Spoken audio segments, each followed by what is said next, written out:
Chili, you know what I mean? Yeah. Right? Yeah. You're mowing the lawn. Oh, yeah. Right? Washing my car. That's right. You know exactly what I'm talking about. You're waxing the car. I wax it for you. You're mowing the lawn. Your car, I mean. You know what I'm talking about. Oh, yeah. All right. I'm not fired. All right. You're scrubbing the bathroom floor. I mean, you know what's going on, right? Yeah. Oh, yeah. All right. Well, I just need to know what's going on. We'll go finish up that Marvin thing. Try to stay awake. Oh, I was just listening. You know how, right? I actually learned it from you. Okay. The technique where you listen with your eyes closed. No, I don't do that. And you can tell where to edit better. Let's go ahead and go down the room. Let's go. Go down the hall. Trust me, he will sleep. Stay awake. No, I was awake, really. Stay awake. Next time Mikey goes in with the taser. What? Remember the taser? Next time Mikey goes in with the discipline. Yep. I know where it is, too. I know exactly where it is. It's almost time for the discipline from the stealing, too, by the way. Yes, the discipline. You haven't received the discipline yet for the theft. It's almost time for us to pull out the discipline. Yes. It's almost time for us to pull out the discipline, Jim. Boy, it's been a long weekend. It's almost time for us to pull out the discipline, Jimmy. The discipline. Jimmy? Oh, yeah. Marvin said he had a big boil on his butt. He needed somebody to pop. Jimmy, you know we're disciplined. Oh, no. It's almost time for us to pull it out. No, right. Not the discipline. Oh, yes. Come on, right? Discipline. Show some mercy, please. Discipline. Discipline. Discipline. Discipline. Discipline. Discipline. Down the hall. Let's go. Go. All right. Ray Lytle's Morning Disaster. 92.7 WQLZ. The rock station. Here we go. We'll be back in just a second. Jim the photographer's here. Mikey's here. Marvin.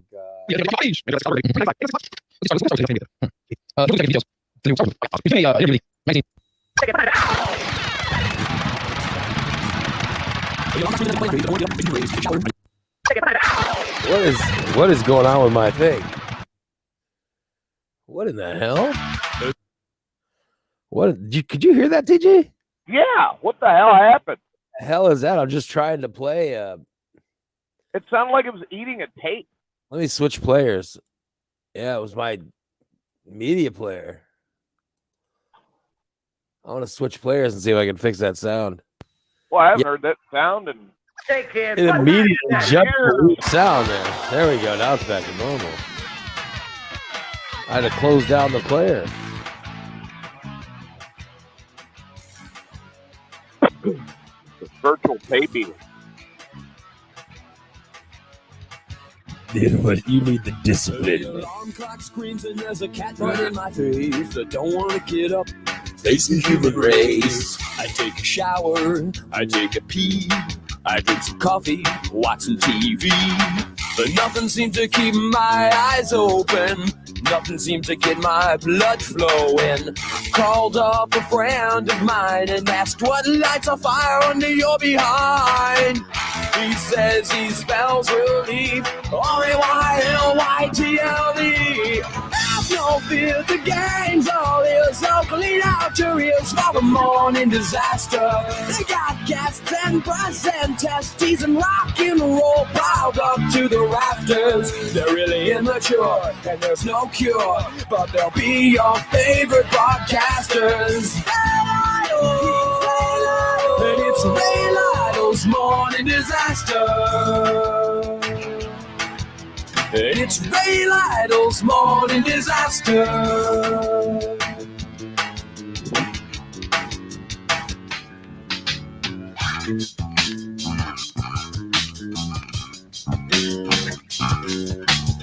I took my friend's advice to heart. I bought myself an FM radio.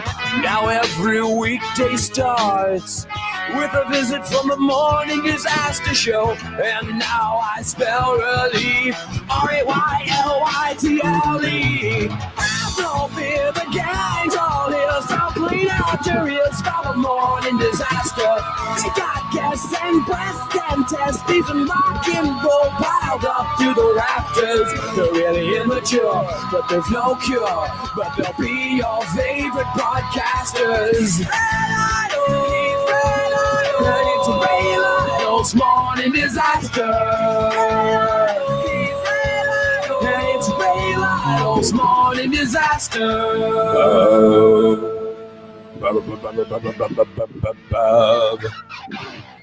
It is the Ray Lyle's morning disaster. Hello, Tuesday morning show. I'm Ray. That's TJ. Morning. Congrats. By the way, Diane beat Steve today. Our first listener in today was Diane. Nice.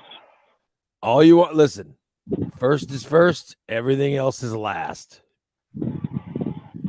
That's right. If you're not first, you're last. Diane was first today.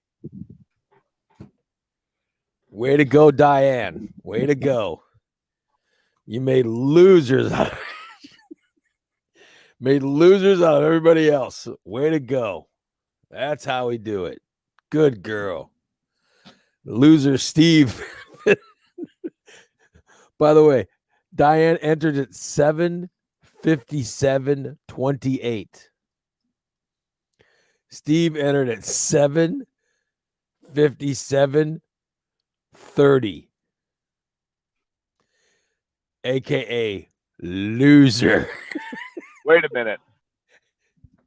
So when Steve got in the chat room, the playback started messing up. What the hell? It was 0.2 of a second. 0.2 of a second behind Diane. In other words, a loser. Everybody else except Diane, loser. Way to go, Diane. You got in first. Way to go. Really proud of you today. I like the phrase, it doesn't matter if it's by an inch or a mile. Winning is winning. Yep. Everything else losing. Hold on, I'm eating my hard-boiled egg there.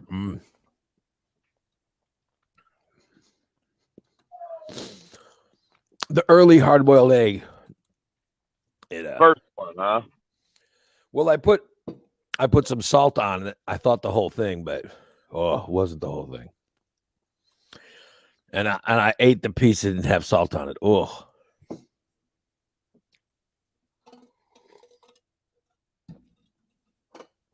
Ugh, I like to taste my salt in my hard-boiled egg, Oh, well.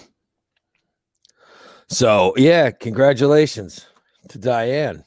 Everybody else, bunch of losers. Steve is calling for a recount. I'm sorry, Steve. Let's see. Diane first. Steve, loser. Up, recount done. Steve, Adam, Summer, DC, losers. They were the first ones in, by the way. They were the first ones in. Steve got in like half a minute after Diane. In other words, a loser. I mean, here we go. I'm just letting you know how it went down. We got a chance to see it live. And that's how it happened. Diane was in first. Diane was first, and we had a bunch of losers. So, by the way, it is I do see Summer's in. Hey, Summer. What's up, girl? Summer's in saying that she says she's gonna have cookies tomorrow. Cookies for breakfast. Oh, rub it in. Oh, because cookies for breakfast sounds fantastic. See, in the years of my gluttony, I have had breakfast dessert, which I admit has been cookies in the past. But I've never just skipped the dessert or skipped the breakfast and gone straight for the dessert. You know what I mean? Right. I wish I would. That sounds like a good move, actually. having just the cookies. Skipping a meal and going right for the dessert. That sounds like a great instance. Yeah. That sounds like a move you would have done by now. Adam says he's having chocolate chip cookies and coffee. That's what come on, that's what you guys are having for breakfast? I gotta work out today, so I'm having my hard-boiled egg. I need my protein, I'm gonna stop off when I get a little further down the road here and get a chorizo and egg burrito. Yeah. Where are you? I am in Oklahoma. Chorizo and egg. They have chorizo, egg, and potato. Cheese. Is there a good place you get them? Yeah, there's a truck stop that's it's just the other side of Atoka that I'll stop and I'll get them at. And I'm already south of Muskogee, so I'll tell you the combination of the egg and potato combo. Yeah, is pretty good, especially when you get chorizo in it. Oh my god! Oh yeah. I had. You want to know what I had yesterday? What did you have? I had eggs and tamales. Oh, dude, really? For lunch. That was my lunch. You're gonna rub the tamales in my nose again. I'm just telling you, that's what I had for lunch. I had eggs and tamales. Rubbing it in. But I'll tell you, chorizo sounds good. I'm thinking of doing. I want to pat myself on the back. Guess what I started diet soda again. Did you? Yeah, because I tried to just. I told you because of this goddamn quarantine, I started drinking regular soda. Well, and I hated myself. I was like, God damn it. I'm going to throw myself into diabetes. I'm going to get diabetes with this regular soda. So I had to stop, and I tried to go cold turkey, and I couldn't. I mean, it was just too hard to go cold turkey. But I did tell my wife, I said, I need some diet. Get some diet soda, and I'm going to drink diet instead of regular. And so I did. I started having a diet. So I know I shouldn't have anything, but I did get back on the diet. You know what I mean? So I'm not having normal. There's no more normal soda for me. Or right. I guess I shouldn't call the non-diet normal. I guess there is no non-diet soda. So I did skip down to a diet soda. And now I think already yesterday for lunch, I was going to have a diet soda. And I just said, I'll just have water. So I was able to skip. I know it's weird, but I was able to skip the diet soda and have just the water, and now it's fine. But I just could not skip a soda. So at least I clunked down to diet. Yeah. Maybe it's because, I'd rather my dinner be, a piece of chicken and a diet soda than pork and insulin. You know what I mean? Because at least I was able to stop,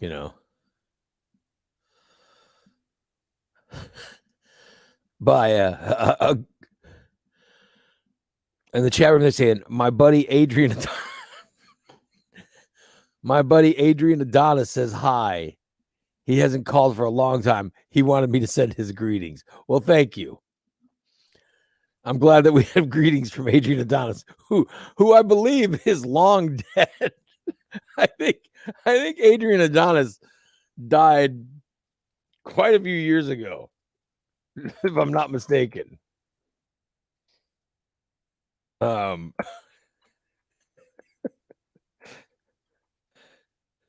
Let me Google his when he died. He died in 1988. Yeah, that was just a couple of years back. Yeah. Adrian Adonis died in 1988. Oh my God. Jeez, that was even before you went to Corpus Christi. Yeah, he was only he died at 35. Is that true? He died at 35. Oh wow. Yep. I'll be damned. Yeah. I thought it was more recent. But somehow he's still talking to someone and wanting to let us know that he planned on calling today. But it's a shame. Is he standing next to Jim? Is he with Jim and Gay Heaven? I mean, Adrian Adonis may have played a gay wrestler, but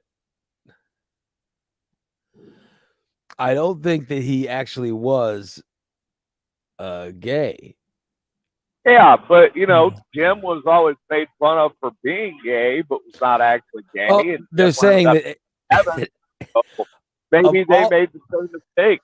Of all the deceased people, Adrian Adonis is the one who discovered a rather large wormhole through which to travel through time.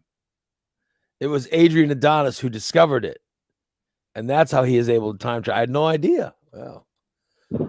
So Adrian Adonis somehow, figured out the life-death equation. Of all people, it was Adrian Adonis who figured it out. I'll be damned. Should I put the phone number up, TJ? How long has it been since we turned the phones on? Yeah, usually. There we go. Yeah, it might be time. Yeah. Here's there's a list of our banners. I will scroll the phone number for the show in the bottom. All right. All right. I will. It says to call for the phone number. Ah. Oh, that one says we don't scroll about penises on this show. Oh. I have no idea what's going on there. That's not what's supposed to be on there. This is what's supposed to be on there. All right. Call in 815-414-2125 is the phone number. So anyway, yeah. Yeah, so I start with Diane being our first listener today. Congratulations, Diane. Of course, she hasn't said anything since. She doesn't have to say anything. She won. Well, I'm saying that she was first one in. To be first one and accept your accolades, yet to be first one in and not say anything while I'm calling everyone else losers. I mean, there should be a little bit of bragging, And by the way, DC starts attacking and say, why are your loyal fans being called losers anyway? Oh, she's at work. Okay. All right. Well, thank you, Diane. Adam says she won and left. No, that's not true at all. Yeah, so she did win. He's going to start trying performance-enhancing substances so he could be first in the chat room. I now every day, I'll tell you what, every day I'm just interested in who's going to be first because it just depends on when we live too. Right. Like I was just listening to I was listening to the replay. I could have gone live at any time. It's just when I finally hit it was right around 8:00. So, but Diane got in first. We'll see who it is tomorrow. We'll see who it is. By the way, TJ, this sounds like somebody you would date.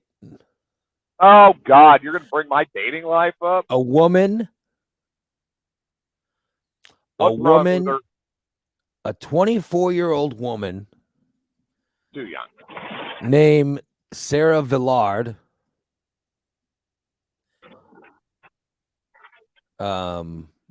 Is all over TikTok. Okay. And she's naked. No, she's all over TikTok because she found the best way to get back at an ex. Oh, vindictive. Yeah, that Yeah. does sound like somebody I date. It was the best way to get back at an ex. She actually staged a fake wedding to make her ex jealous. The woman posted fake wedding photos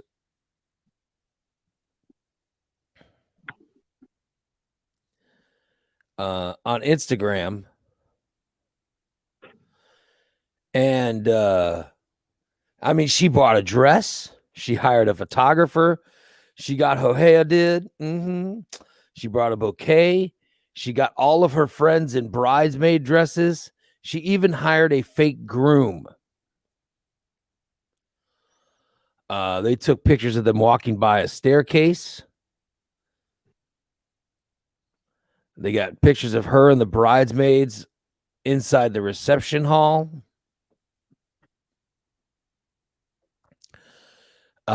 She hired all these people, and she put it out there as she was married.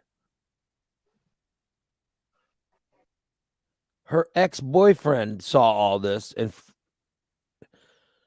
started to call her. All right. The angry ex-boyfriend also sent a bunch of texts. He called her 5 times. He called her 5 times, but she did not answer.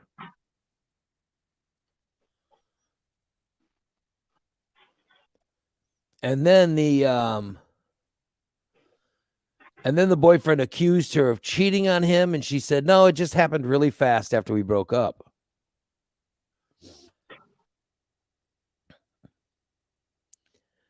It was crazy. But this woman did it to get back at her ex-boyfriend. Like I said, vindictive. Yep, that sounds about like the ones I date. I told you it sounded like one of your exes. Yeah, it does. But I mean, here's the thing, though. Now I had one that tried to pull that here. You know, oh, I'm getting engaged. It wasn't the whole go to the full marriage thing, but I got engaged. It's like, good for you. Have fun. Sorry for your life. That's how it should be, right? Yeah. When you're done, you're done. And that should be it. I mean, it's unbelievable. Like some people, I don't know. Oh, thanks, Randy. Randy says I look good. Blah blah blah. I appreciate it. But I'm still fat as a house. So, I mean, I've got a couple of exes that I still talk to and I get along with, and they're good friends. Believe it or not, even my ex-wife now, after everything we went through, we do get along real well now. Well, good.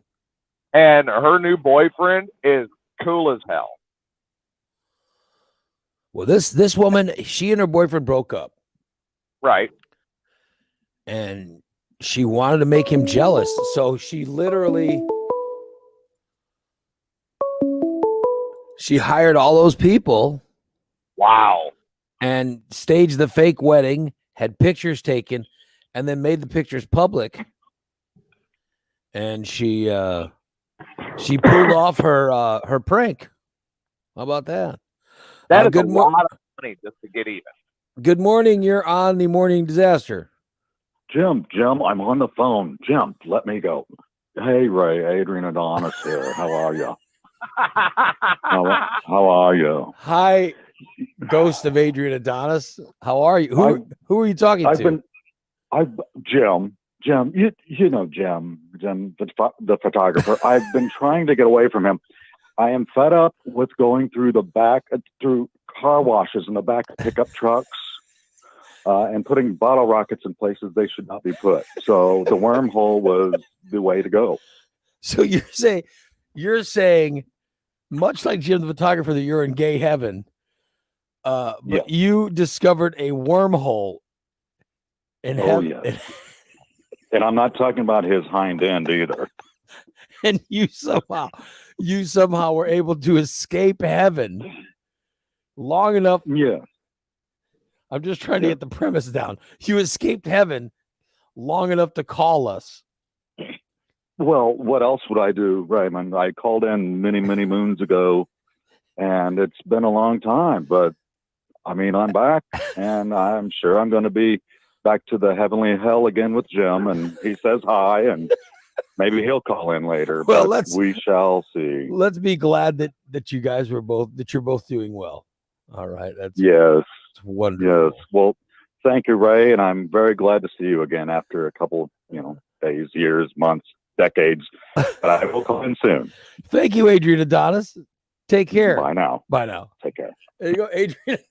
That was Adrian Adonis, who as it turns out died in 1988 before the Morning Disaster was ever on the air. We forgot to ask how Liberace was. I should have asked. By the way, I started my professional radio career in 1987. Started the Lila Lamb show in 1990. Yeah. Morning Disaster started in 1996. Adrian Adonis died in 1988 and somehow found a wormhole. Here's the premise. Found a wormhole in heaven and was able to journey through the wormhole and then decided to call us the Morning Disaster. Amazing. He should probably stay away from Jim Long. Amazing. Hello, Nick. Good morning. I see that Nick had ventured in. He sounds down. Why are you down? What's going on? I'm trying to get these stupid ads to pop back up. Oh, I'm sorry. My computer's being dumb, so stupid bear computer. with me. It's all right. I was just showing pictures of the woman who faked. You were telling us about her. The woman who faked. Do you want to see? I can show you something. Yeah, let's see a picture. Let's see if she really is somebody that looks like. I'll tell you, I know. I got to be honest. She's kind of attractive. I'm warning you now. She's this crazy woman. She's kind of attractive. The one that faked the wedding. I'm going to show it to her. That's an extremely expensive prank. You'd think you'd at least get a party out of it. I'm gonna show you some of her. I'm gonna show you some of her videos and stuff. Let me click on it now. I'll show you. She's got she put up pictures. I just want to get them ready.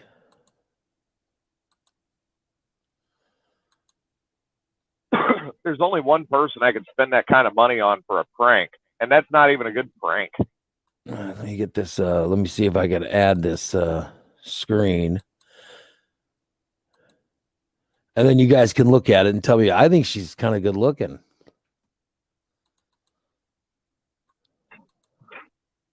All right, here's one. There's one right there. Let me try to. Can you guys see that okay? Not really.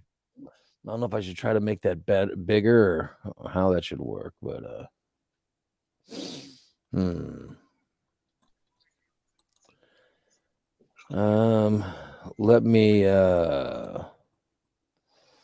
me try a different screen.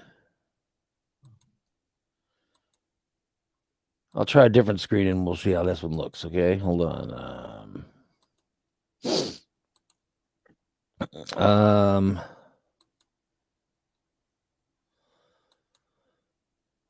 Yeah, because I can't get the picture. I can't get the picture big enough. You know.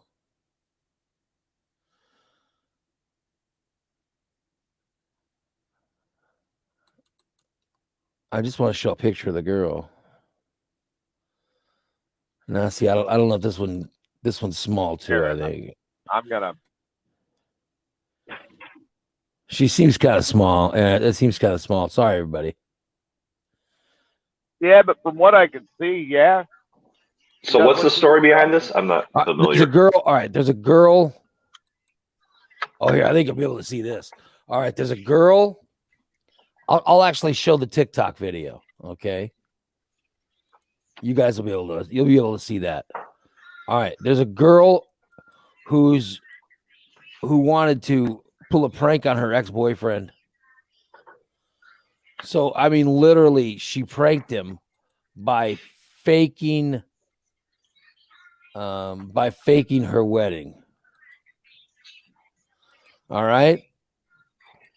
And it's crazy. I mean, it's crazy. The way she did it is just nuts. She faked the wedding, hired photographers.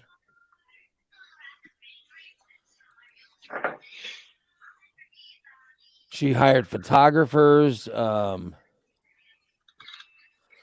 did a whole. There we go. If you look now, you'll see. You'll see some of the pictures pop up. She had her friends. She bought bridesmaids dresses for them. She bought a wedding dress for herself. She hired a fake groom, had pictures taken and everything, and put all the photos on. Just to stick it to an ex-boyfriend? Yeah, put all her photos on. She put all the photos on the Instagram page and everything, just to try to mess with him. And the guy, of course, freaked out. Because why not? You know. I mean, highly vindictive, but highly expensive. I wouldn't spend that kind of money. It cost her a bunch of money. It cost her a bunch of money. Like DC says, it's hard to look shitty in a wedding photo. Yeah, you're right. That's true. It is hard. It's very hard to look bad, in a photo of you getting married.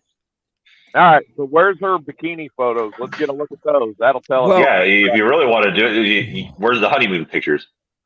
Yeah, I like what DC says, which is find a weekend of her, get a picture of her weekend venture out to Walmart. Yeah.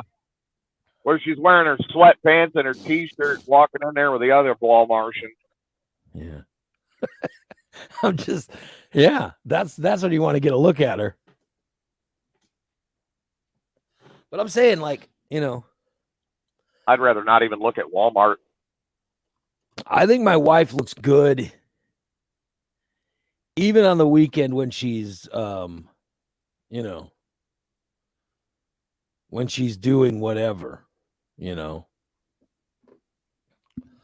like doing laundry. But I'll tell you, there are some times,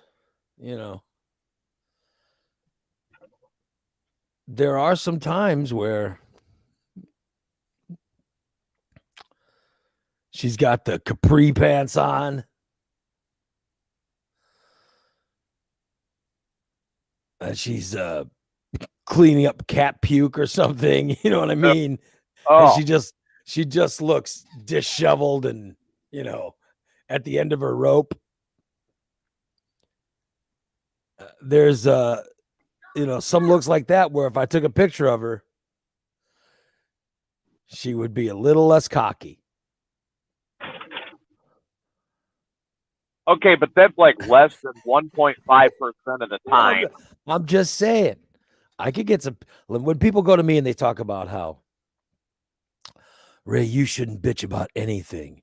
Your wife is so good looking, blah, blah, blah. And I'll be like, well, I could get a picture of her. Capri pants and her shirt popping out of the, not tucked in properly, and her hair a mess. She's on her hands and knees, and her hands and knees with a dish rag trying to clean cat puke up. I'm just saying. You and your wife are two of my best friends in the world. I swear if you do that, I am going to get the phone call to bring the shovel because she will I'm just kill telling you. I wouldn't do that. I would, of course, I wouldn't do that. But don't I'm even saying, let that your mind anymore. I'm saying that there are times I could take a picture and make it look cool. What? But it wouldn't be a wedding photo. Like, oh, I'll get back at everyone. I'm not going to show a wedding photo. She could have spent the money and just done the wedding photos, and that would have been it. And that would have still been pricey, but a lot cheaper than everything else. I never took time to get back at any kind of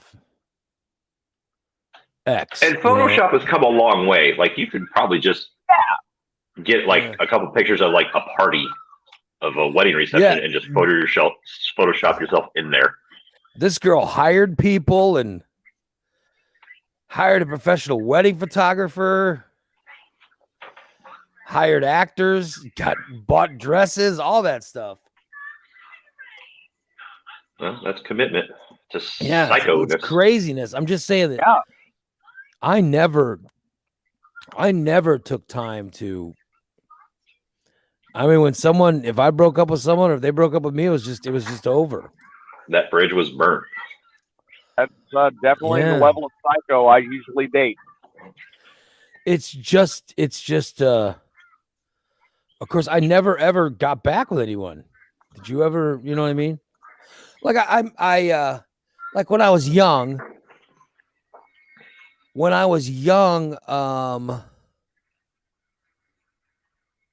I do remember hooking up with an ex once or twice. You know what I mean? Like you go to a party and you run into an old ex there, and then you end up, hooking up with them before the night's over. But that's not, but that's it. Like I never you didn't go have Denny's afterwards. No. And then go shopping for curtains. I do remember like dating some girls and having it, not work out or whatever. And then literally going to a party like a couple months later and running into my ex at the party. And then as the night goes on, sort of I didn't hook up with anybody new at the party, you know what I mean? And so by the end of the night, I ran into the ex and we ended up in the car, you know what I mean? So I sort of I do remember that, but then at the end of the night, it was it. I didn't like immediately become boyfriend girlfriend again. You know what I mean? Dude. And then there was another ex that we went out for a while and then broke up, and then I was working a job, and the girl came by. She and another friend of mine stopped by the job to see me, and then I ended up with the ex, and I ended up in the bathroom together or something. You know what I mean? But there might have been a little hookup, but there was no kind of, get back together thing, Yeah, because when your exes, it's because you couldn't, There's some that didn't work out. Yeah. So, like, for example, my wife has never, ever been my ex. We've never broken up from day one. We just, I fell in love with her immediately, and we've just been together since then. There has been no, oh, we're broken up, and then got back together. Yeah, no, it's just, later on. It's how it's always been. I've never experienced a breaking up with someone and going, oh, my goal is to make her jealous. No, I mean, when you break up, very rarely is the breakup because of the sex. Well, yeah. No, it's. I mean, I think it's only been twice that I've looked at the girl and included into the list, and the sex is really bad.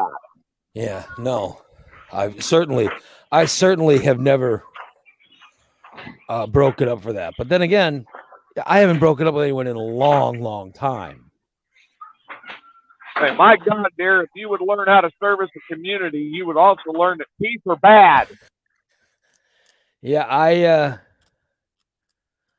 I never broke up with anyone for sexual reasons, and like I said, I'm having to think back now, like why I broke up with people, but I don't, or why any broke up with me. But it was certainly not because of sex. So I mean, I guess that'd be the reason that you would hook up with them is because of sex, but I've never gotten back together with someone because of sex, I mean, the hookup, sex is you're scratching the itch. Gotta get some sex, and it's familiar sex, so go for it. Yeah, I guess I just don't get it. I mean, I've never been one to be, intentionally miserable when, as to where when there's a breakup. Of course, now I also think, well, the fact is most of the breakups have been me breaking up, and I don't want to talk like this isn't a recent thing. You know what I mean? This happened many, many years ago. Like I've been with my wife for 30 years. We've been together. So all this stuff happened before that, which is a lot. I mean, I'm trying to remember, but I don't remember. I mean, I'm sure there were, but I don't remember anyone breaking up with me, and it was mostly me breaking up with them. And when that was it was like, well, there's no reason, maybe had it been the other way around, it could have happened, but I also think that if someone broke up with me, I'd just be done with it. I'd be insulted and hurt or whatever, and then just move on. I don't think I'd fake anything to. There's always that moment of reflection of what the hell did I do wrong, and then you're like, oh, whatever, I guess. Yeah. Yeah, I don't. No, I think every time that there was a breakup, it was like, well, there wasn't any sudden breakups. You know what I mean? So you knew it was coming. Yeah, of course. Yeah. Like I knew it's like, all right, this is over. We have gone our full length of dating time. It's best for us. It's best for us that we move on. You know what I mean? There's that's just like there was no like times there have been times I broke up with someone where I was not, where as I was breaking up with a girl, you can kind of see her reaction was, oh, thank God. You know what I mean? Yeah, because I was sort of breaking up with her to where she was saying, "Oh, thank God, now Thank God I don't have to do it for you. I don't have to do this." Yeah, I which don't made me have to see him naked anymore. I think made me feel good, But I, like the girl I was with before I met my wife, that was probably the roughest one. You know what I mean? Because that was obvious we should have broken up, months earlier than we did. In Ohio? No, in Texas. But we lived together. We lived, and so, but when we broke up, it was finally like, she was going to move back to Illinois, and and it was both like, oh my God, this should have happened months ago. You know what I mean? Yeah. But still, there was no animosity. I mean, I never went through the thing of hating an ex. Did you guys ever hate an ex? Oh yeah. I've never gone through that. No. I've never hated anyone. I just, I was always grateful, like, oh, thank God that's over. I don't remember ever being sad about, oh, it's a shame I'm not with so-and-so anymore. No. I always remember being happy. I always remember being happy that it was over. Mine is usually, oh, thank God it's over. Damn it, I wish I had the money back. Well, yeah, but I never had any money to spend, so, I never got money till after I got married. Now I have no money. I'm just saying now I can understand. I can understand anybody being, I can understand anybody feeling sorry for my wife. I can understand anyone who feels sorry for her. But because before her, I had nothing. And then I met her and I started earning like immediately after meeting her. And then eventually, got successful, made a ton of money while with her. And then now I make no money, period. I'm surprised she doesn't make you pay her your gambling winnings to stay there. Dude, I have used my gambling winnings. I quite regularly will cash out. That's sort of the way I'm living now. I will quite regularly cash out gambling winnings and use it to pay a bill or something. That's all happens all the time. Because people all the time, they go, Jesus, we see you're winning cards. So what are you doing with that money? I'll tell you what I'm doing. I'm paying the fucking power bill. I'm paying for groceries. I'm paying, At least you're being responsible with it. Yeah, I'm paying for my wife's car, my daughter's car, I'm paying for all kinds of things with my gambling winnings. That's what I'm doing with it. So you are making more money gambling than you're admitting. Yes. But I'm also I'm cashing it. I'm also cashing out, Yeah, and I use it to pay bills and stuff. I think if I had more to start, I could probably do it. I could probably I don't know if I could live off it, but my problem is that I cash it out so often that I don't have a lot in my bank. You know what I mean? Like I don't have a lot to bank. Like tonight is the play-in games in the NBA, Yeah. So if I had an account that had thousands of dollars in it, I could put like a few hundred on things. You win a few $100, that's pretty good. But that's that's usually like winning $50 or, but that's enough to where if you win it, the next week you draw a bunch out and you pay a bill. That's how I've been doing, But it is better than saying, oh, this is money I'll use to buy drugs or something, or this is money I'll use to, to the do only something. drug you would be buying is Krispy Kreme. Well, yeah, it's like I'm not doing that.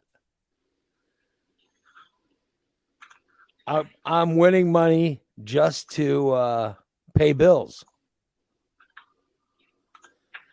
Yeah. DC says gambling winnings are supposed to be reported. Well, if I make enough, I'll report them, DC. I'll report them when I make enough. How about that? I wonder if Sugar Bear's reported his gambling winnings. Sugar Bear does. I don't know if Sugar Bear's been gambling. I mean, I guess Sugar Bear doesn't gamble. I mean, I guess he does gamble. Not on sports. I guess he gambles by not having the police catch him. But yeah, my gamble is whether Chris Hansen's going to be behind that room or not. Wait, what? Yeah. Like I do, like DC says, I should. What's the over under of Chris Hansen telling me to have a seat? Yeah.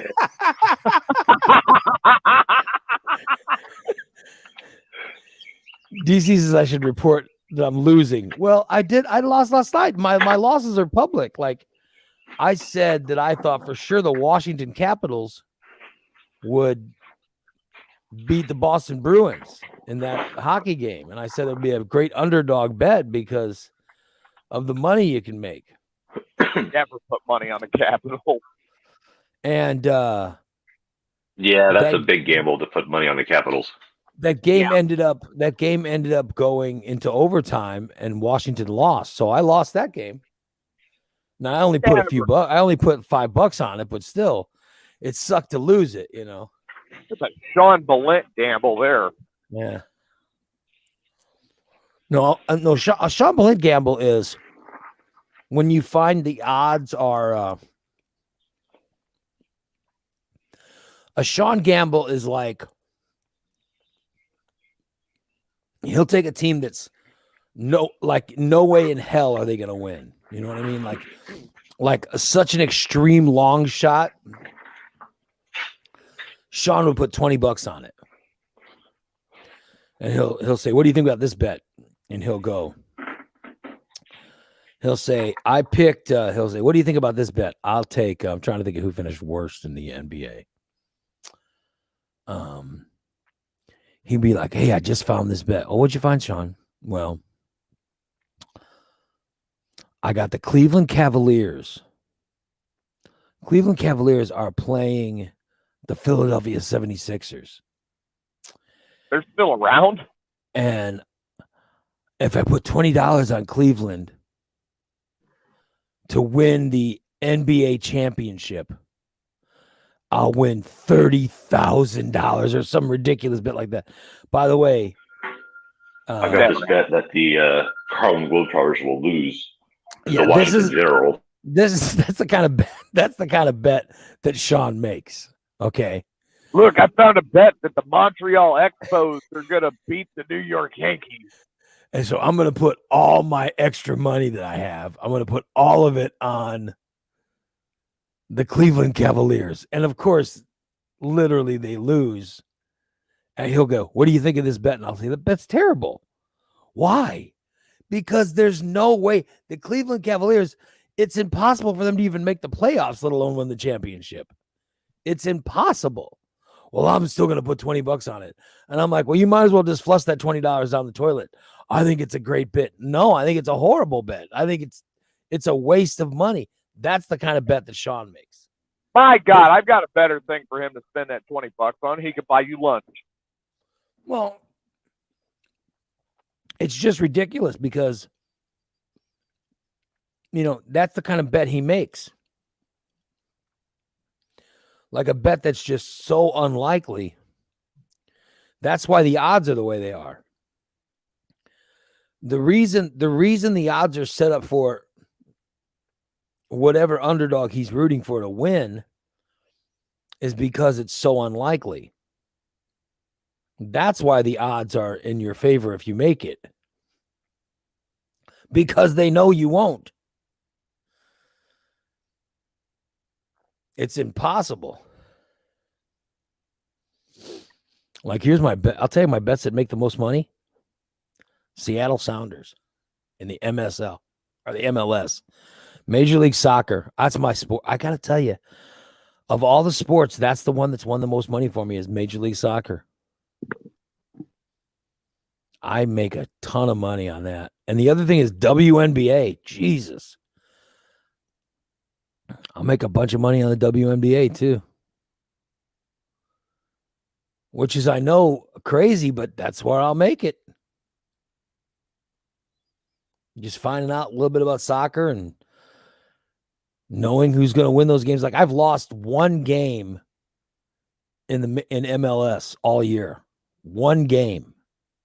Well, it's probably also because that everyone, like the sports betting places, know that no one's really going to bet on MLS soccer or WNBA, so they make the bets really good, right? I don't know if that's it. I think that they spend a lot of time setting the odds for the major sports. Right. Like I'll tell you, the hardest sport to bet is baseball. I love betting baseball, but it's the hardest sport to bet. I never bet big money on baseball because it is the hardest sport to bet. Well, and you and I got the same problem there. We both love the Cubs. Yeah. Like last night, I said yesterday, I picked Washington over Chicago Cubs. The Cubs won. Yeah. You know what I mean? Saw that. I'm like, oh. Ray went and bet against the Cubs and they won. Keep doing it. Yeah. Maybe they'll keep winning. But it's because the betting houses, they take so much time worrying about the major sports. Like hockey's and the NBA are both in playoffs right now. All right. I love and then there's baseball. Playoff.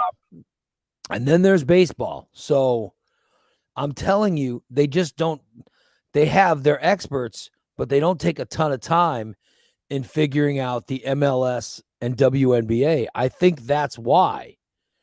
Because sometimes the MLS odds are crazy. Like in my mind, I'll look at something and I'll go, oh, there's no doubt so-and-so is going to win.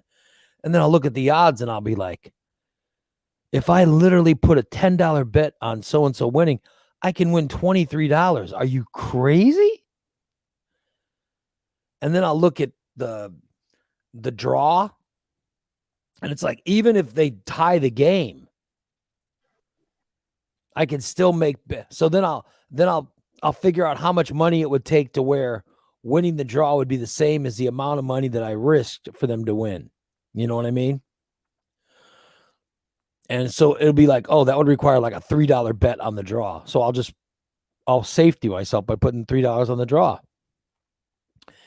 And then I win the game. That's how I've got my big winnings in MLS.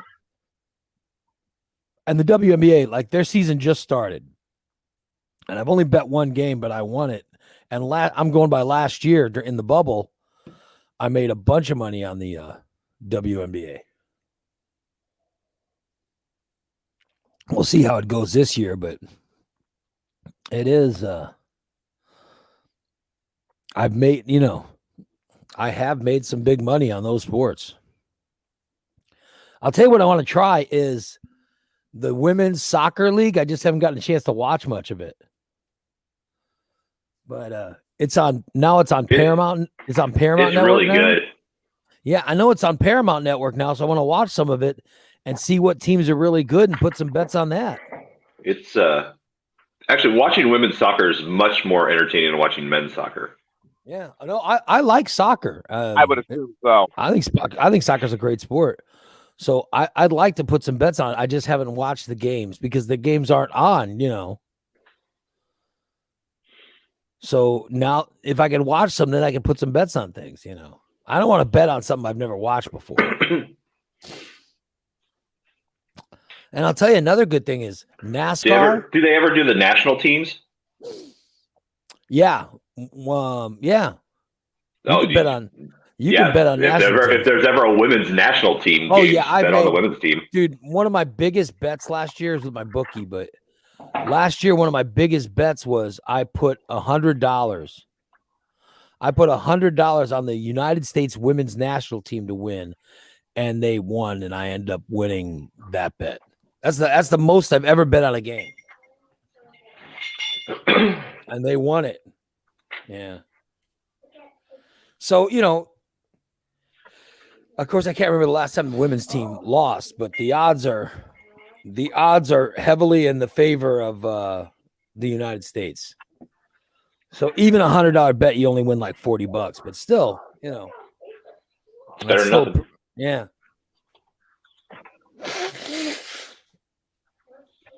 So yeah, and I'll take gambling winnings and pay bills and stuff. I'm not but I'm not some kind of lunatic, out there betting for things that I have no idea betting on. I just want to come across as a little sane. At least I'm trying. Let's see. What are the top finger foods that we order to keep from doing dishes?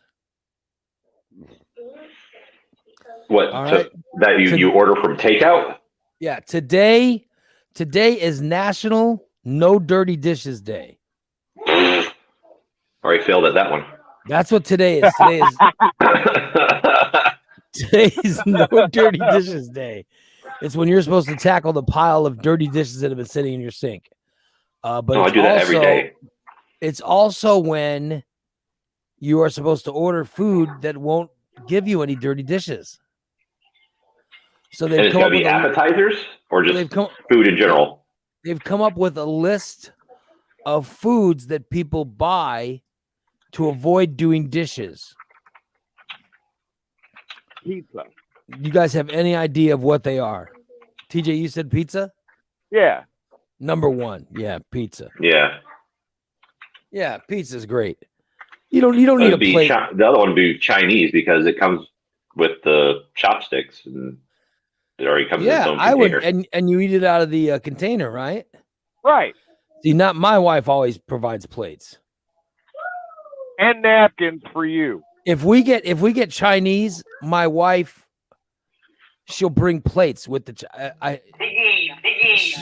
She picks up the Chinese, brings it home, goes to the kitchen and grabs plates, and then gives plates and slops all the Chinese out of the container onto the plate. And then when I decide to eat out of the box, she just looks at me with judgment. She gives me the look in judgment. And the whole time I'm thinking, well, I'm trying to make life easier,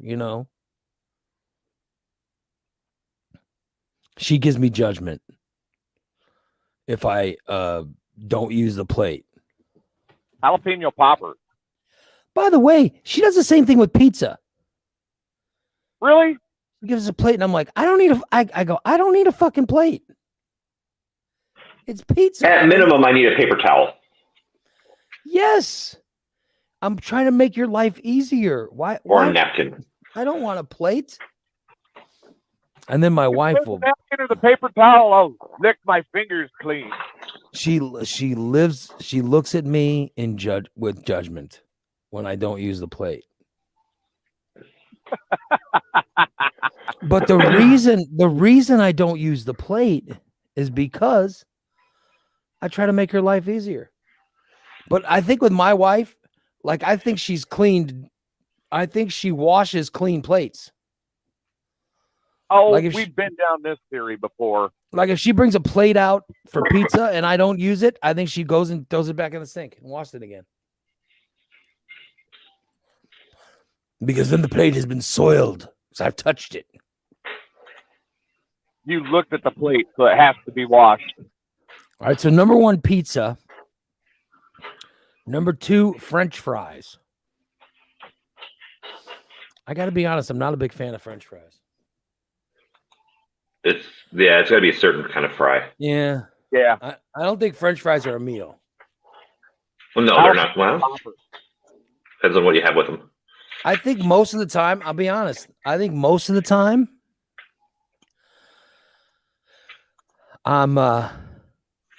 I'm fine without them.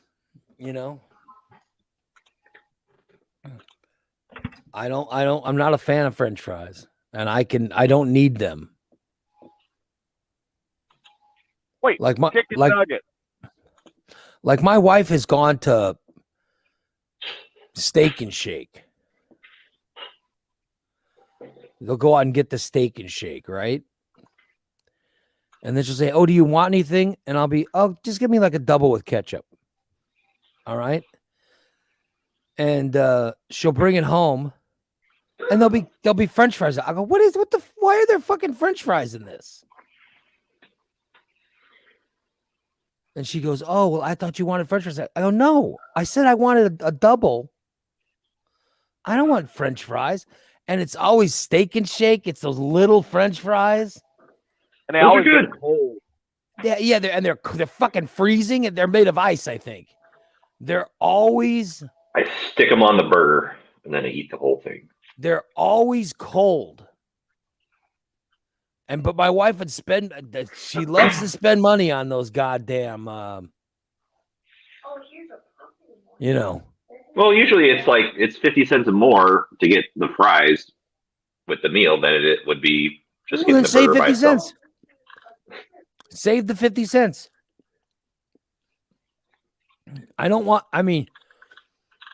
We all the time.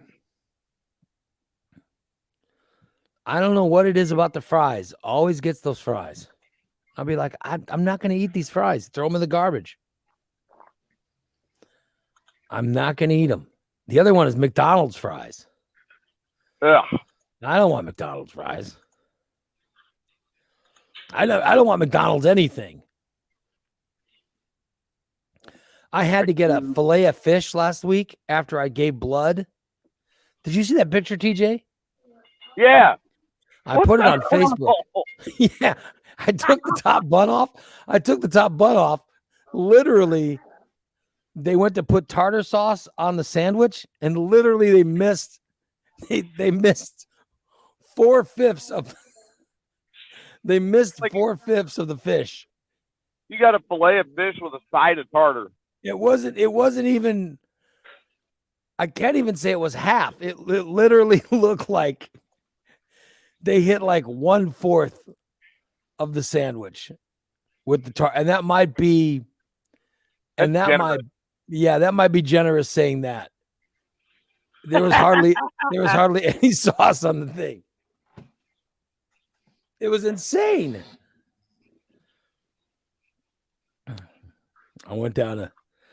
I stopped at McDoob's, got myself a fillet of fish. Put that in a text to your wife. That was, when I was a kid, I played in a band. And Tony Terrell, who eventually was the bass guitarist for the Pickles, he played keyboards and bass in this band I was in high school. And so when I was a kid, that was Tony's word. Tony would say, "Anybody want to get McDoob's?" And I knew what a doobie was. Doobie was weed, right? Right. And I don't know. I grew up. We never went to McDonald's when I was a kid. That was not as a place that we went. So Tony's like, anybody want a McDoob? And I was like 14, And I was like, I've never tried pot, I'm like, let me try some, it's our band. It's like our first band practice. I'm like, yeah, I'm going to try doob. And so he goes, okay, cool. Come on. He goes, and I jump in his truck and we drove to Litchfield to McDonald's, and it dawned on me, and it made me, that's what he called McDonald's, was McDoob's. So we went to McDoob's, and he bought me a quarter pounder with cheese. My first quarter pounder with cheese. And I remember I was like, I was a teenager at band practice, and we went out and got, So McDonald's, but I'm mystified by the name McDoobs because that's what we started calling it McDoobs, and I haven't used that name in a long time. And the other day, I put it in a text to my wife, and I think she was like, "What the fuck is McDoobs?" I think my wife is like, "What the hell's McDoobs?" No, she's probably more along the lines of what the fuck is wrong with my husband. Yeah. Just crazy. So I used McDoobs, and I talked a little bit about it in my Facebook post when I put the picture up of the fillet of fish that hardly had any tartar sauce on it. It was terrible. And there were people going, they kind of slapped the cheese on the other side, like stuff there. Yes, it was terrible. And people were wondering, what in the hell is this? That's why I never have high expectations. Yeah. At fast food. Well, I always expect everything to be wrong every single time. I got it though. Seriously. I got it because I got lightheaded after I gave blood, you know.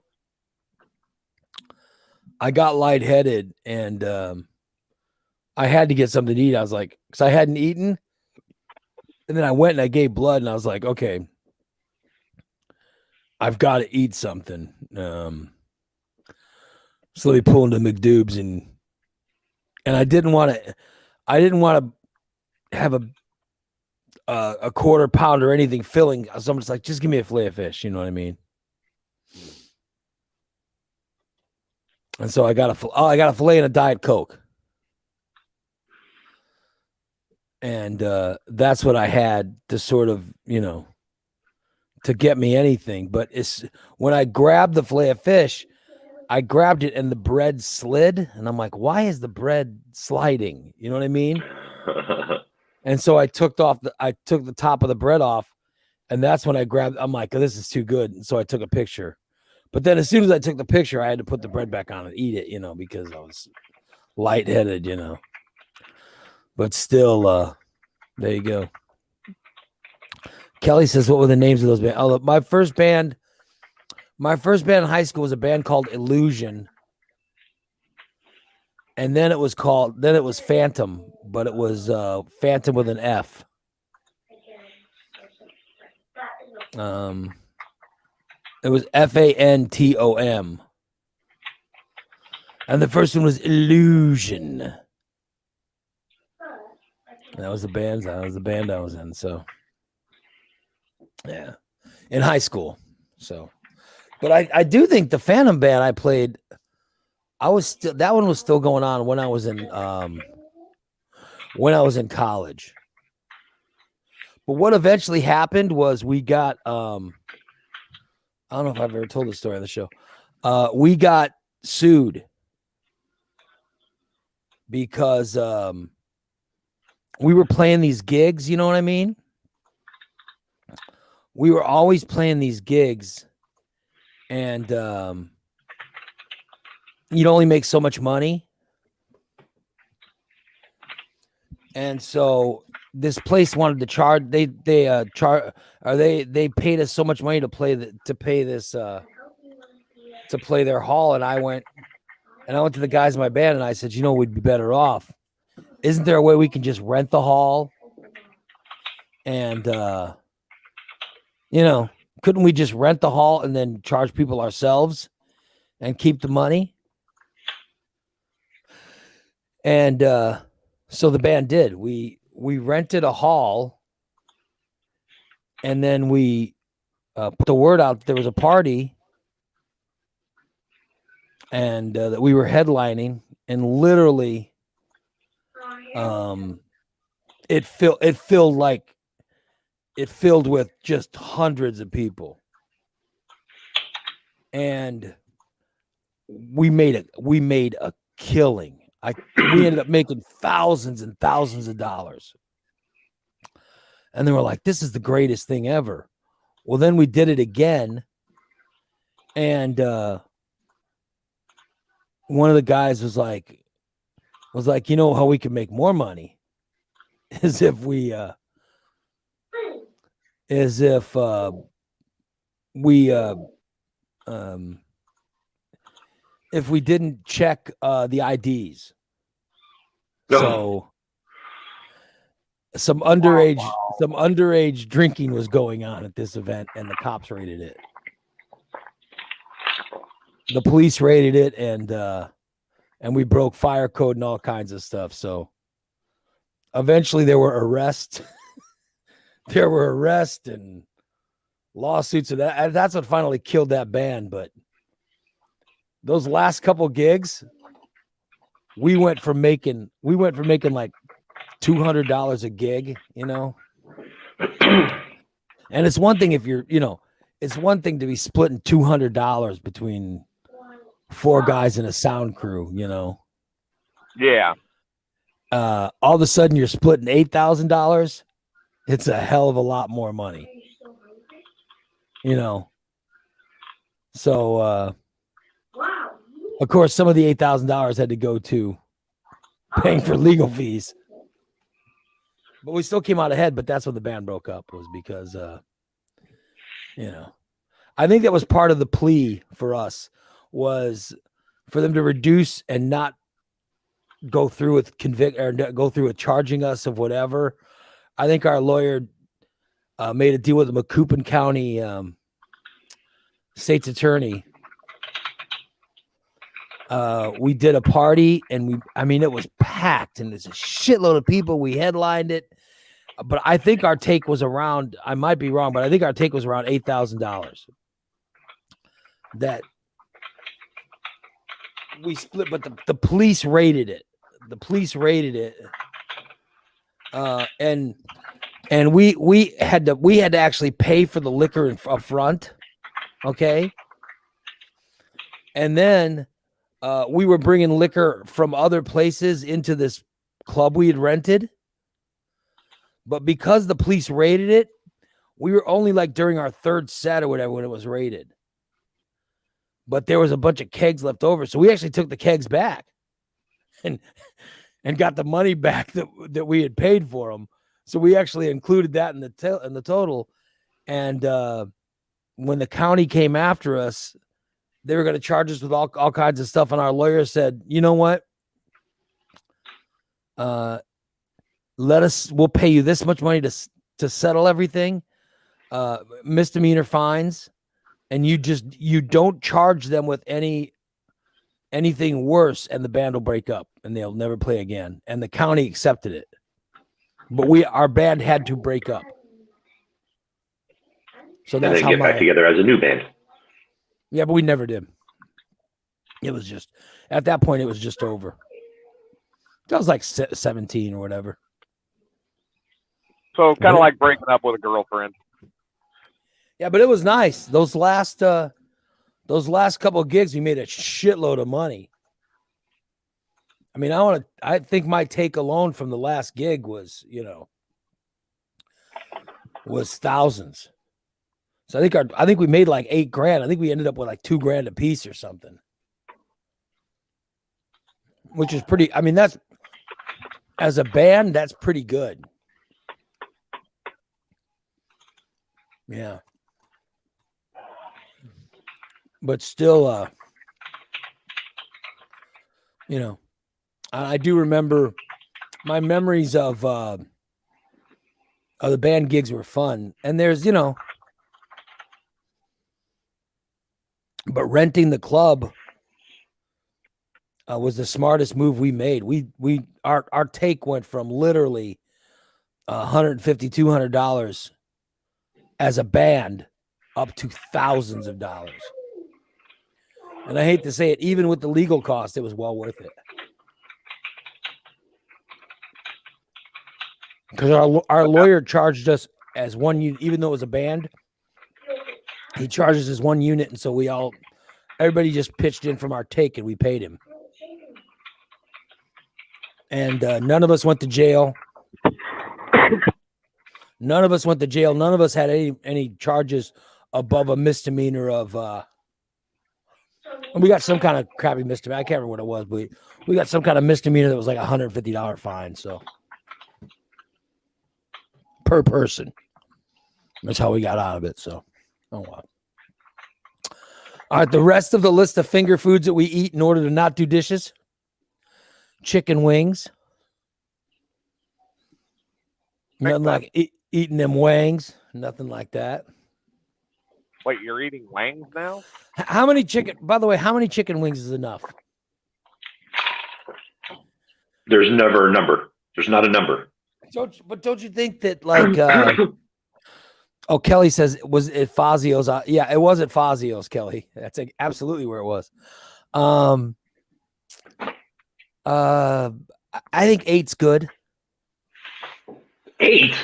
Yeah, 8 chicken wings. Yeah. Very. My wife this week. That's enough for round 1. My wife goes, "How much do you want to eat? What do you want to eat?" And I go, "Just some chicken wings. Just give me some chicken wings." Because I'm trying to cut out carb. I'd like to do carb free, you know. Because what Nick said, he's talking about all the protein he's eating, bragging. And so I'm like, just give me some chicken wings. She literally brings home like 18 or 20 chicken wings. I'm like, look at Jesus Christ. She's such a good woman. Well, it's just too. Right? It's too many. 8 to 12 is fine. I don't need a truckload of chicken wings. 8 to 12 is fine. Are you sure? Because I think we can arrange that. I've got the reefer. It's ready to go. I like 8 to 12 chicken wings is all I need. I don't need 20 chicken wings. We can bring you 44,000 pounds of chicken wings. I don't need 44,000. I don't need that many chicken wings.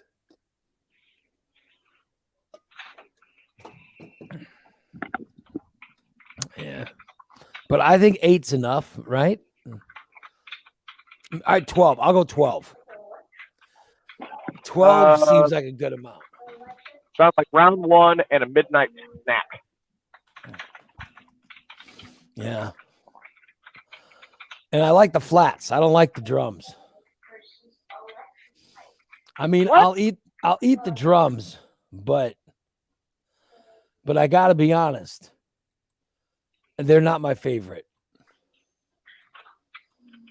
I like the flats much better than I like the drums.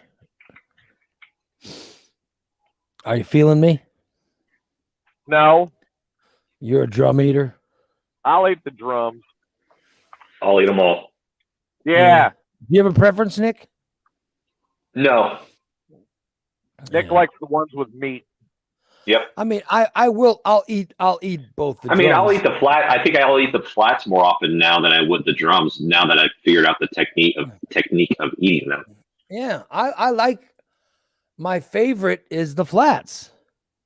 It's not that I dislike drums. I just would rather eat flats. I'm a flat eater. I'm a flat eater. Oh, yes, you come. Number 4, tacos.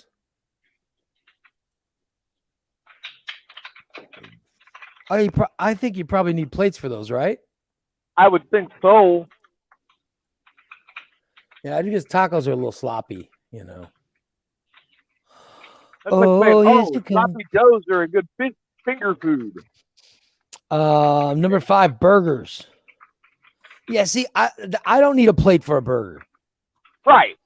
That's another thing my wife and I, that's another disagreement we have. My wife would, she brings plates out, you know. It's like, I don't need a plate. The burger, it's in a wrapper. I'll just hold the wrapper and eat the burger. And or even off the grill, you don't need a plate. Yeah, no. Oh, you do in my house. Oh, I don't know what you're suggesting. How dare you? I'm like, no, whatever.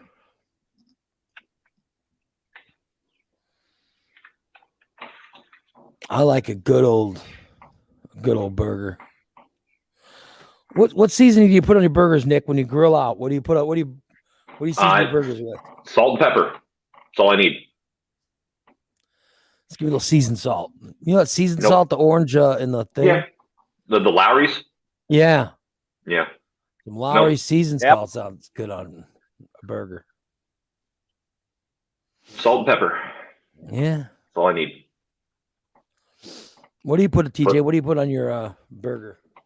I put that ice cube in the middle before I put them on the grill. You put, what do you do? What do you do? I put a divot in the burger, and then I put an ice cube on there. For what? Well, when I put it on the grill, once that ice cube melts, I know that it's time to flip the burger. And then the water from the ice goes into the meat, which keeps it juicy. Well, I mean, the meat, it should be the grease from the meat should keep it juicy. Well, yeah. Unless it's overcooked. Yeah, it avoids the overcooking. Huh. I'll be damned. It's almost like a timer. It lets me know when to flip the burger. That sounds like white people cooking to me. It is white people cooking. That just sounds mysteriously like white people cooking. Number 6 is fried chicken. Yeah, you don't need a plate for fried chicken. No. I haven't had fried chicken in a while. I love fried chicken.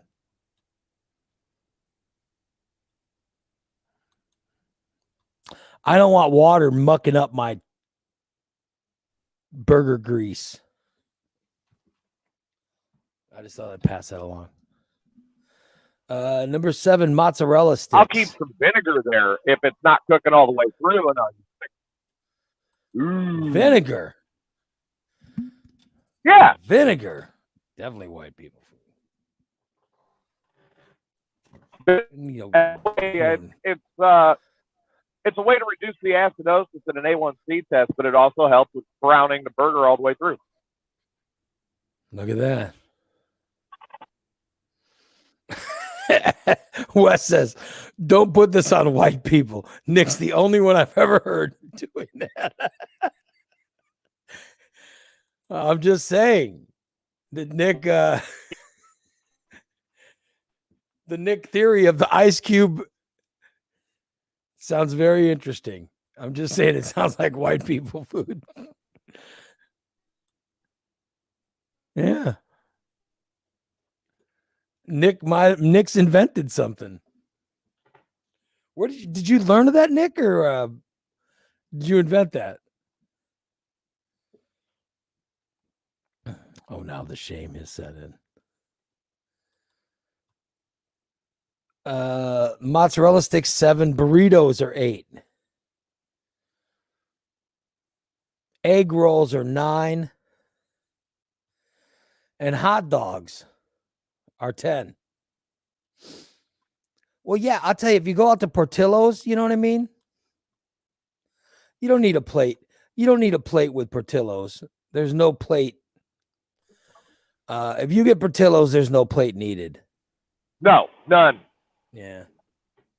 Literally just, I'll tell you, hot dog sounds good. I haven't had a Portillo's in a while.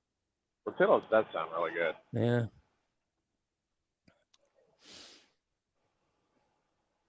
Sounds like a good lunch. Yeah. All right, so those when I was in Chicago last week.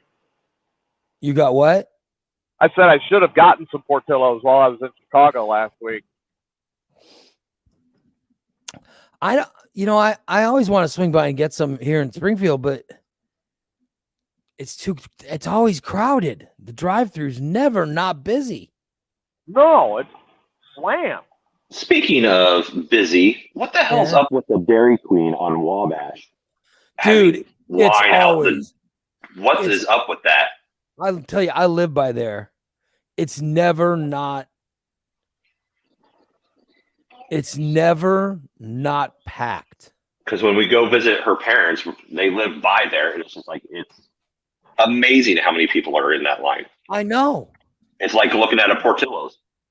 But also, I think that the Dairy Queen, I think the lobby's closed, you know? Oh, that would make sense. So I don't even think they're letting people go in there and order. So that might maybe when are we opening, TJ? You said that we're getting to the states. We are in bridge phase now. So they should be opening up lobbies. We're at 50% capacity in most places, sporting events, and some special stuff like that. We're at 60%. Middle of June, if everything continues and the metrics keep going down, we should be fully opened up again. Look at that. Yeah. So maybe it is open now, but yeah, you're right, Nick. It's too long. Like there are times, you know, my wife and I will be out like on a Saturday afternoon or Sunday afternoon or something. Say we're out trying to drive around and go see some houses because we're trying to find a place to live. And she'll be like, "Do you think we can get a Sunday?" And I'll be like, "Yeah." And I'll drive by the Dairy Queen, and the goddamn line is literally, it's all the way down to the old AT&T store, and it's all winding. And I'm like, son of a bitch. Wait a minute. This is a new development. You're actually getting included now and looking at houses? No, this is in the past. You know. Oh, never mind. And so we got to go line up for Dairy Queen, and it takes forever. Yeah. Holly says it's I'm sorry, DC says it's the only Dairy Queen left in Spring. Is that true? There's the one on North Grand's not there anymore? Yeah, there's a one on North Dirksen. I think that one's open. There's a the one on North Dirksen. Dirksen is, yeah. Out by Walmart. Mm-hmm. Yeah, that one's packed too. But yeah, the one on North Grand is gone. Oh, that one's gone, really? I didn't know that. Yeah. That one's been around forever. Yeah. I didn't know that it was gone. There used to be one on MacArthur too, and it's gone. Well, that one's been gone forever. Yeah, I love Dairy Queen though. Dairy Queen's great.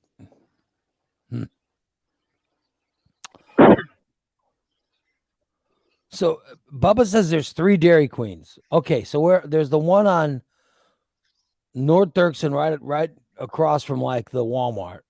There's the one on Wabash, right near Chatham Road. And Bubba says the North Grand one is still open. The TJ's wrong. Oh, well, maybe I'm wrong. I haven't seen it lately. Yeah. So there's 3 of them. That one on Wabash is always busy, though. I know exactly what you're talking about, Nick. It's never not busy. It's amazing. Every time I drive by there. I'll go work out today. And on the way home, if I take Wabash, literally I'll be coming home at like 11:30, from working out.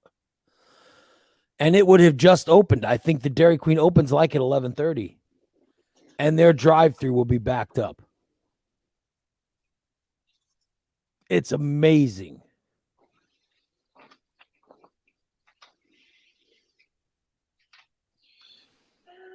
I'll be damned. Oh, well. Yeah, I don't know what the reason is, but I do. Maybe there's people just like me thinking that some ice cream would be good. And Holly says that the lobby's open, but it's just for takeout only. Well, yeah. Right? Well, because of the pandemic. Yeah. Well, who wants to eat inside a Dairy Queen? Poor people. I don't want to eat. I mean, I don't want to go inside and eat. Eat in my car. No desire to eat. None whatsoever. None whatsoever. No desire to eat inside a Dairy Queen. Ugh. I can't wait to see the inside of this new Portillo's, man. Was it all decked out, Route 66 and everything? Yeah, I know Sean. Sean Really? goes. Sean always has to eat inside at Portillo's. I'm like, who are you? Fucking royalty? You got to eat inside. He's I don't always have to eat inside, but I just want to check it out. Yeah, well, Portillo's is good. Steve asked what I like. I like the regular Chicago dog, Steve. I get a Chicago dog, and I like without no onions. I don't like onions, but I mean I do, but I don't want it on my Chicago dog. My daughter likes Chicago dogs plain. And Portillo's is I'll tell you what, Portillo's is a place where I'll actually eat the fries. Yeah. That's a place where the fries are good. Good. It's not like it's not like Steak and Shake pretend fries. Wes says, here we go. I want to shamefully eat my large blizzard in the privacy of my car. I don't want anyone else seeing the disgust on my face. Are you crying while you're eating that blizzard in your car? What do you get from Nick? What do you get from Dairy Queen? It's either going to be a blizzard or the barbecue chicken strip basket if I get food. TJ, what's your Dairy Queen order? Yeah, I like the mushroom and Swiss. And you like the what? Mushroom and Swiss. The Mushroom and Swiss. Yeah. Oh, no, I'm talking about ice cream. Mushroom. Oh, well, and I get a blizzard. Usually I get a blizzard. You know what I like to order? I specialty order. I go, listen. Here we go. I'm going to order. By the way, I can see my wife's eyes rolling. Even though she's not here, I can see her eyes rolling as I... Here, I'll do it for her. Jesus Christ. Here's what I like. I like a medium sundae, but I want hot fudge. And then I want whipped cream, extra whipped cream, and I want those salted pecans. Are you serious? That's what I like. That's my order. And they go, anything else? I go, no. That should be proper. That should be good. They add extra spit. No, they don't. They don't spit. They don't spit in it. Would you like to know where the salt came from? I think that used to be yeah, I think that used to be something with the pecans and I got it. I didn't just create that. I got that from somewhere. I cannot believe you. Didn't they have something once that had that? And they got rid of it, right? I'm not sure. Like, I know they have the peanut butter parfait, but I always like the pecans better than the peanuts. You know what I mean? You want them bigger nuts? Well, no, the pecans are the salted pecans. They're just great. I thought that was something, you know what I mean? That they had at Dairy Queen, and I thought I got it from somewhere. Like they discontinued it or something, God. I thought that was I think it was called something and they discontinued it and I still remembered it. Hey, speaking of, I'm going to be in Texas Memorial Day weekend. When I head back, I've got a bunch of stuff that people want me to bring back. Do you guys want me to bring back pecans? Bring back what? Pecans. Some fresh pecans. No. I like store-bought pecans. Of course you do. I don't want to go through preparation. Yeah. I don't want to go through any preparation. Oh, yeah. It takes too much effort. I'm sorry. I just don't. Sorry. Why am I asking you anyway? I need to ask the boss. My wife doesn't want pecans either. She'd be the one that'd have to do the preparation. Of course she doesn't want it. All right. So anyway, listen, have a happy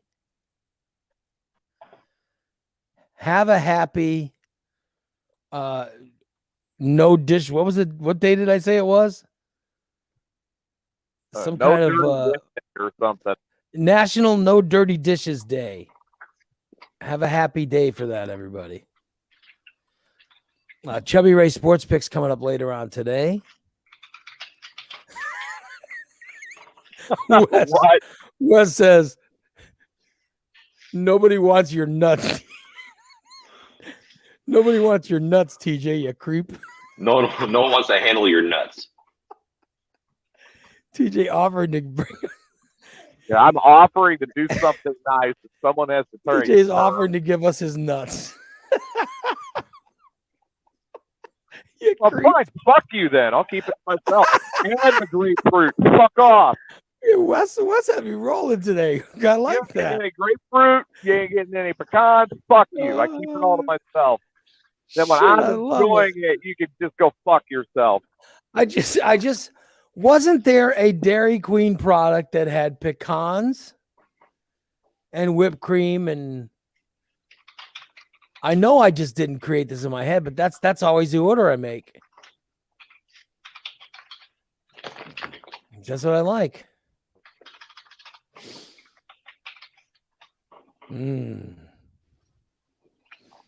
That's what I like. Pecans, whipped cream, hot fudge. That's a good meal right there. Now I just want a Dairy Queen. I'll be damned. They had a blizzard that had pecans. I don't usually order a blizzard. I probably should. Or there's the pecan mudslide. I don't know what that is, but just because Cindy and Steve were both saying in the chat room that they worked there, I'm just asking those guys. Oh, Cindy said the hot fudge brownie. Yeah, the hot fudge brownie delight was always good. The pecan mudslide. I don't know what's in the pecan mudslide, but yeah. It's like a sundae, but it's got hot fudge, caramel, and pecans. Yeah, maybe that's what it was. I'll be damned. The caramel. Oh, that's what I'm missing, maybe. Yeah, give me some pecans, caramel, and hot fudge, and whipped cream. It needs a bunch of whipped cream, too. Yeah. I mean, I don't even want your ice cream if it doesn't have whipped cream in it. The other thing I don't want is TJ coming over to my house telling me that he brought my nuts. I'm delivering your nuts. All right, it's after 9:30. I got to go work out. Thanks for listening, everybody. We'll be back tomorrow with another edition of Ray Lytle's Morning Disaster. Have a great rest of your Tuesday. A classic show from 2002 coming up on the if you're listening on the app, that's what's coming up on the stream. You guys have a great rest of your Tuesday. We'll talk to you later. Bye, everybody.